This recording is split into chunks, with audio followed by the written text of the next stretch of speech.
Ako si Raven, isang simpleng tattoo artist na may munting spot at maliit na negosyo. At umpisa na natin ang sakuna dahil naubos na ang paninda ko sa tattoo shop. Pumunta muna kami ni Esme sa bilihan ng damit para makapag-restock kami ng mga sakuna clothing. At dahil walang nakaschedule ngayong araw, hindi pwedeng nakatenga lang tayo sa gilid. Kaya kahit tinatamad si Esme, kinulit ko siya para samahan ako bumili ng stock. Kung matanong ninyo, pangarap ko lang talaga dati na magkaroon ng sariling shop. Tanda-tanda ko pa kung paano ko pinangarap na magkaroon ng sariling shop para pagsamasamahin ng clothing, babe shop, cup, and temporary tattoo. At the same time, ang pinaka-center neto is permanent tattoo, di ba?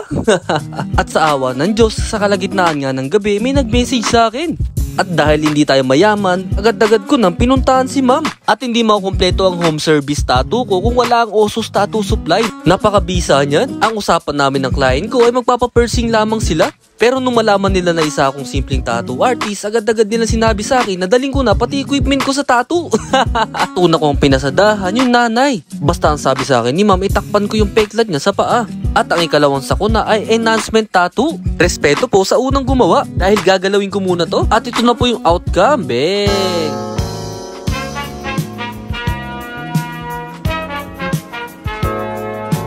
At ang buong family na to ay successful na nakapag-avail ng promo ko sa tattoo. This is Raven Tattoo TV. So yun lang, keep safe!